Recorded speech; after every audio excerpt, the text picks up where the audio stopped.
BalconyTV. This is Balcony TV Melbourne. It's a pleasure to be here today with Gabriel Lynch as a special guest of our Darebin Music Feast special. Thank you for being here today, Gabriel. Thanks for having me. No problem. And you're going to play a song for us now? I am. What's that going to be? It's called I Won't Let You Go. Excellent. Go for it.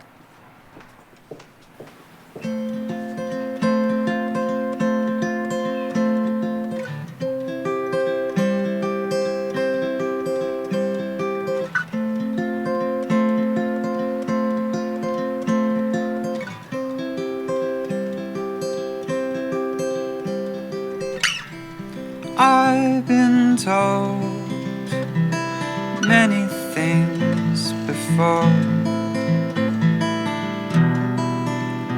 and many lies as well.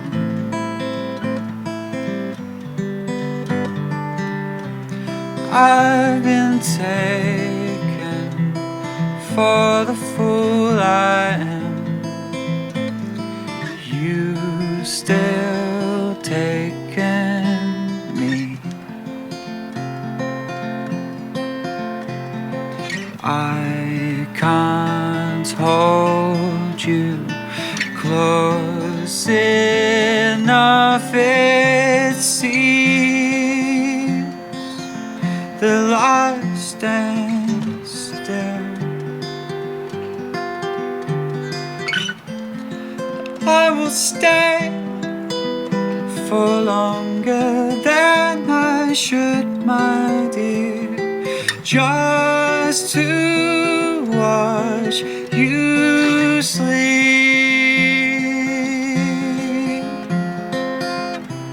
I will tell you, just so you know, that I won't let you go.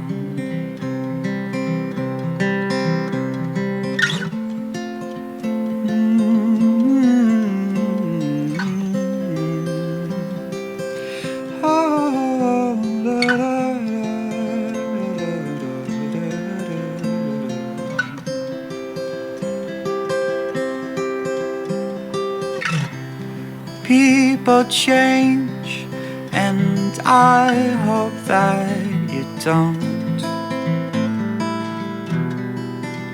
But I would change for you.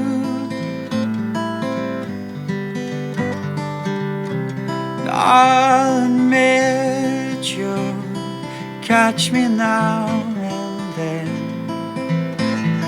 trying to make you smile.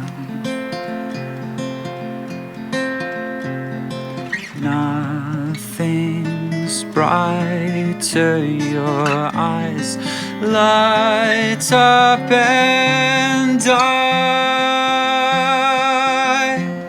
lost again.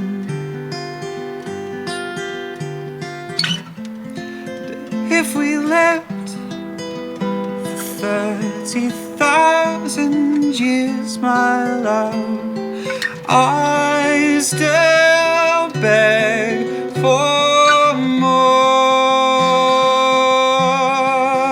And while the world collapses on its own, I still won't let you go.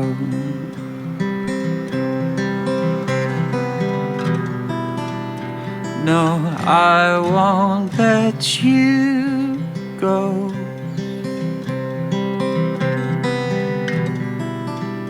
No, I won't let you.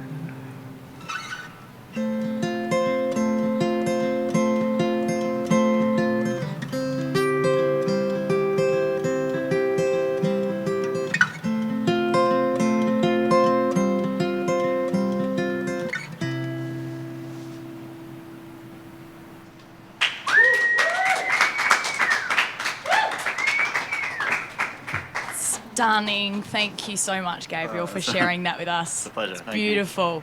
So we're going to talk a bit. That song was from your new album, actually, wasn't it? It's not, actually. I feel like a bit of a killjoy. Oh. I know I've just put the album out, but actually, no, that song's been kicking around for a while, and for some reason, I don't know, it sort of took a backseat for a while, and haven't played it recently, so I decided... What made you decide to play it for us today? I don't know. It's kind of, I have to ask that now. Kind of a romantic night outside, and I don't know, I think I'm just missing someone at the moment, I think. Must be the case, yeah. Fair enough. Well, music's the best place to get that back out again. That's right, exactly. Right.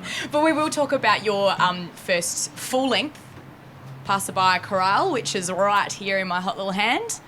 And this, speaking of writers and songwriters, you know, people always say write about what you know, and this album is basically about your travels as a musician and as a songwriter, and all came out of that, didn't it? Or out of all those travels. Look, that's exactly right. I mean, look, over a few years, I was lucky enough to actually get to go in and perform in parts of the world that I guess I never even thought I would end up being. Yeah, definitely. Look, and during the course of that time, I guess I met a lot of other really incredible musicians and people who I think, you know, are just so inspiring as individuals, let alone as players and songwriters. And I guess that was coupled with a lot of time just on my own, you know, as absolutely. in transit, you know, and it's funny because I guess in those down patches, when you're kind of trying to reflect upon all the craziness that's just gone past you, I found a lot of stuff was just kind of coming to me, and so. Yeah, that I guess the album, you know, it took us. I guess it, you know, it didn't take us very long to record, but the songs on it had been, I guess, slowly coming into place over the course of a couple of years. So, yeah, absolutely. Yeah.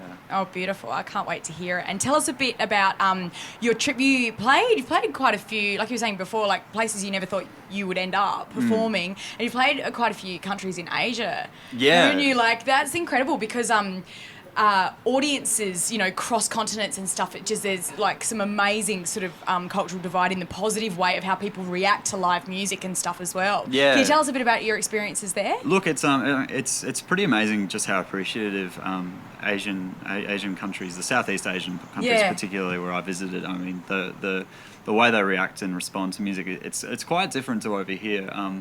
I mean, there are certainly obviously similarities, but one thing I just found across the board is that there seems to be a quite amazing enthusiasm, and some of these countries are really poor. I mean, I went to places like the Philippines, Manila, and you know, parts of Thailand, and you know, they don't have a whole lot, but they really value music, and you know, plenty of musicians playing original music make a living playing their own music and their own songs, which is like kind of, it's almost a strange like paradox, because here we kind of are so blessed. Original absolutely. artists so often, you know, we struggle to be known among our colleagues and among our peers and to make that impression. So to see these people really just embrace their local artists was really, really wonderful, but also really special, because I guess I felt that I was able to kind of become a part of that, you know, and I guess it's a beautiful thing. You have a family whenever you go anywhere as a musician. There's just people. And it will now obviously hold a special place for you for a very long time, and I'm sure we'll return there. And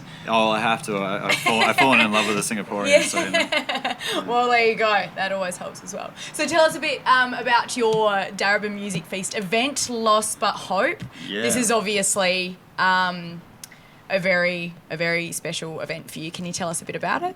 Yeah, well, look, I guess the first thing to say is that Tom Twainer and Simon Phillips, who are two of my favourite local artists, are going to be joining me on the night. And in coming up with a kind of a concept for the show, I guess we were talking a little bit about the sort of music that we've all been writing lately. And I mean, a theme I've written about a great deal has been, I guess, that idea of trying to find redemption and to make sense of the things that go terribly wrong. It sounds really negative, but actually it's all meant to be very hopeful. And, absolutely. And so, I guess the show in essence is going to be kind of about feeling good in spite of ourselves. And I say that because I know that all three of us have gone through our fair share of strange things over the last 12 or 24 months, and I think that it's going to be nice to just kind of spend the evening just doing a bit of reflecting, and you know, I think it's nice to go into it too. There's no pretense. We're not kind of going to be getting up and trying to play and sound cool.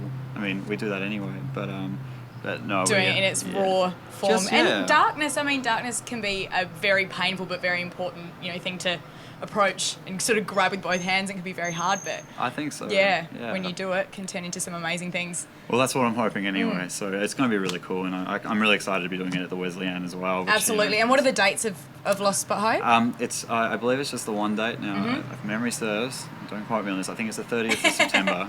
So it's a Saturday night, and yeah, look, I mean, as I said, the Wesleyan's sort of become my home away from home. Yeah, so, I mean, as it has for a lot of artists, particularly solo artists as well. Definitely. Exactly right. So I think it'll be a really wonderful night. Yeah.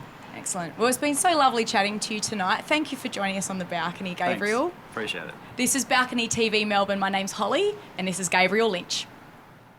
BalconyTV.